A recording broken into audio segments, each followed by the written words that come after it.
कधी कधी आपण मनात ठरवतोय आणि आपले विद्यार्थी किंवा आपले कार्य होतात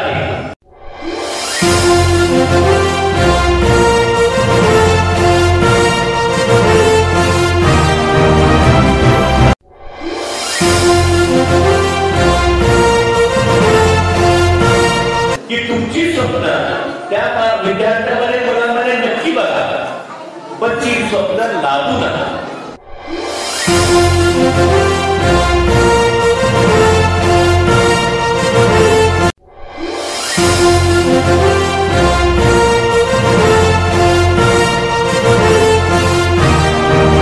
जिल्हा परिषदेच्या शाळेमध्ये एक गोरगरिबांचे विद्यार्थी जास्त असतात।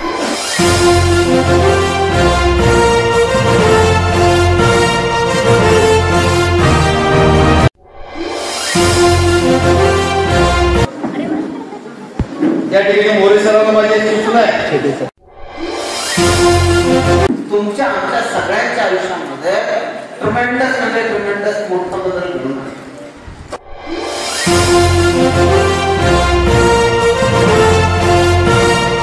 तुमची स्वप्न तुमच्या पाल्यामध्ये नक्की पहा, पण त्या विद्यार्थ्यावर तुमची स्वप्ने लादू नका। आपल्या विद्यार्थ्याच्या आवडीनिवडीलाही प्राधान्य द्या, त्यांना समजून घ्या, तरच ते खऱ्या अर्थाने यशस्वी होतील, असे प्रतिपादन आमदार प्रवीण स्वामी यांनी धाराशिवच्या उमरगा शहरातील जिल्हा परिषद शाळेत आयोजित MTS आणि स्कॉलरशिप होल्डर विद्यार्थ्यांच्या सत्कार सोहळ्यात विद्यार्थी आणि पालकांना मार्गदर्शन करताना व्यक्त केले आहे। जानेवारी 2025 मध्ये घेण्यात आलेल्या महाराष्ट्र प्रज्ञाशोध परीक्षेत उमरगा आणि लोहारा तालुक्यातील MTS होल्डर विद्यार्थ्यांचा गुणगौरव सोहळा शनिवार दिनांक 26 जुलै रोजी शनिवारी उमरगा शहरातील जिल्हा परिषद शाळेच्या सभागृहात मान्यवरांच्या उपस्थितीत संपन्न झाला। कार्यक्रमाच्या अध्यक्षस्थानी जिल्हा परिषद माजी उपाध्यक्ष केशव उर्फ बाबा पाटील यांची उपस्थिती होती, तर आमदार प्रवीण स्वामी यांच्या शुभ हस्ते हा सत्कार सोहळा पार पडला। या सोहळ्यात प्रमुख मार्गदर्शक म्हणून विद्या आराधना अकॅडमी लातूरचे संचालक प्राध्यापक सतीश पवार यांची उपस्थिती होती। यावेळी शालेय व्यवस्थापन समितीच्या शकुंतला मोरे, सहाय्यक योजना अधिकारी, शिक्षणाधिकारी योजना कार्यालय लातूरचे दत्तात्रय थेटे आणि इतर मान्यवर व्यासपीठावर उपस्थित होते। कार्यक्रमाचे सूत्रसंचालन शिल्पा चंदनशिवे यांनी केले, तर प्रास्ताविक MTS उमरगा तालुका समन्वयक पद्माकर मोरे यांनी मांडले। इतरचा परिश्रम आहे की स्वतःच्या कोचिंग क्लासेस मध्ये येणारा विद्यार्थी हा माझा समजून त्याला ज्या पद्धतीने मार्गदर्शन करायचं आहे त्या पद्धतीने मार्गदर्शन आपल्या हातात घडतं, ही फार मोलाची बाब आहे। आणि आज येथे पाहतोय बरेचसे विद्यार्थी, आता सरांनी सांगितले की आपल्या कॉलेजमध्ये आता ज्या स्पर्धा परीक्षेमध्ये जे मार्क्स घेतले, पुढील काळामध्ये बरेचसे विद्यार्थी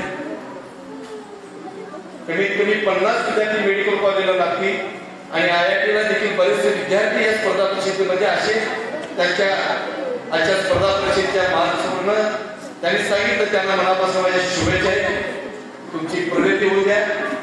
ज्या ज्या ठिकाणी तुम्हाला आमच्यासाठी जी मदत लागेल त्या ठिकाणी आम्ही माननीय स्वामी सर, मोरेताई, आम्ही सर्वजण तुमच्यासाठी कुठे एक खारीचा वाटा जेवढी काही मदत करता येईल तेवढं प्रामाणिकपणाने करू। जिल्हा परिषदेच्या शाळेमध्ये एक गोरगरिबांचे विद्यार्थी जास्त असतात आणि यामध्ये या ठिकाणी मोरे सरांना माझी सूचना आहे, आपण येणाऱ्या पुढील काळामध्ये जेवढे जास्त विद्यार्थी स्पर्धामध्ये तुम्ही उतरा, ज्या प्रायव्हेट शाळेच्या स्पर्धेमध्ये तुम्ही उतरून चांगल्या पद्धतीने काम तर आता तुम्ही करताय, येणाऱ्या पुढील काळामध्ये देखील उमरगाची जिल्हा परिषदेची शाळा एक चांगल्या पद्धतीनं इथे गुणवंत विद्यार्थी, एक हुशार विद्यार्थी, स्पर्धात्मक परीक्षेमध्ये देखील एक चांगल्या पद्धतीने अभ्यास करणारे विद्यार्थी या ठिकाणी निर्माण करण्याचं काम आपण करताय।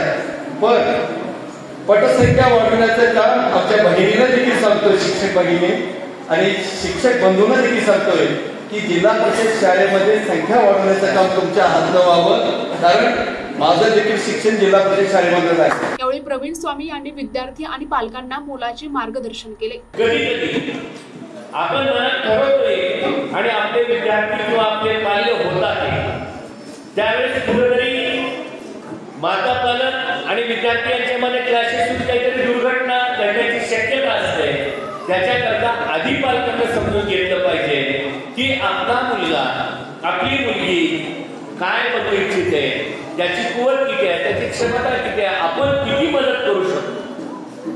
नुसतंच आर्थिक मदत करणारे अनेक पालक आहेत, पण त्या विद्यार्थ्यांचं कौशल्य करणारे पालकांना निर्माण व्हायची गरज आहे.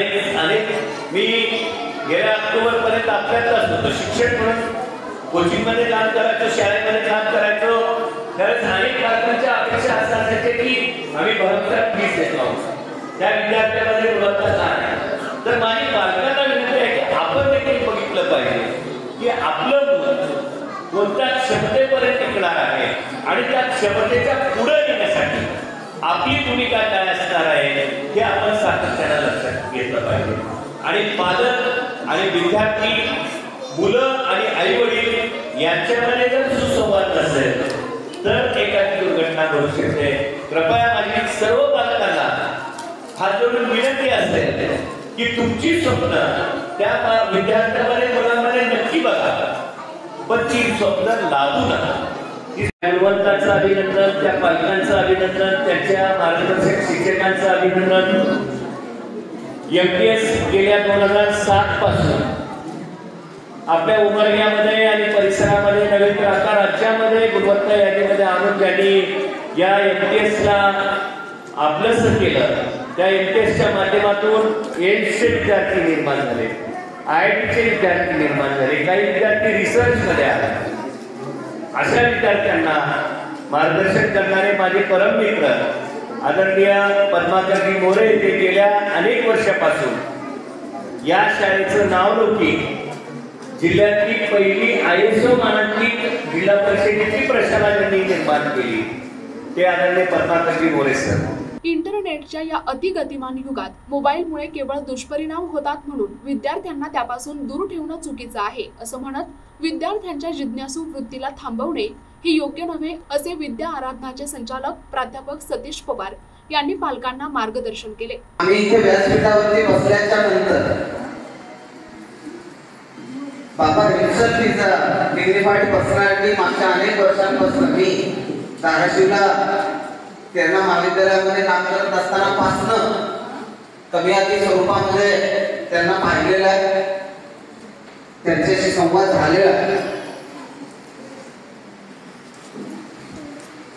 ते ज्या सामाजिक क्षेत्रामध्ये, राजकीय क्षेत्रामध्ये काम करत आलेले आहेत मागच्या 30 वर्षांपासून, 25 वर्षांपासून, ते एकीकडे आणि इथं ओळख करून देत असताना 3 डॉक्टरांचे वडील आहेत ही ओळख केली.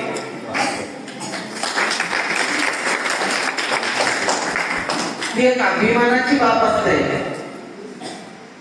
तुम्ही पालक म्हणून एकीकडे घडलेला, परंतु पालक म्हणून आपण मोठे झाल्याच्या नंतर किंवा आपण आपल्या मुलाचं संगोपन करत असताना आपल्या पाल्यांना, आपल्या मुलांना काय दिशा देतोय ही अतिशय महत्वाची बाब. अनेक जण असे की व्यक्ती म्हणून, एक व्यक्तिमत्व म्हणून ती माणसं मोठी होतात, यशस्वी होतात, परंतु मुलांना किंवा पाल्यांना घडवत असताना कुठेतरी कमी पडतात. कर्मधर्म संयोगाने या व्यासपीठावरती असणारी बहुतांशी मंडळी अशी आहे की जे स्वतःही घडलेले आहेत आणि त्यांनी त्यांच्या पाल्यांना सुद्धा घडवले. मला सगळ्या आयांना सांगायचं आहे की काय वेग असणार आहे त्या मुलांच्या विचारांचा. ही साधी गोष्ट नाही. तुम्ही थोडं त्या वेगाचं चॅलेंज स्वीकारायला तयार असाल. हा इंटरनेट नावाचा फॅक्टर तुमच्या आमच्या सगळ्यांच्या आयुष्यामध्ये ट्रेमेंडस मोठा बदल घडून आणतो. आज मितीला याच्याकडे विलन म्हणून पाहिलं जातं इंटरनेटकडे, कारण मुलं बिघडतात.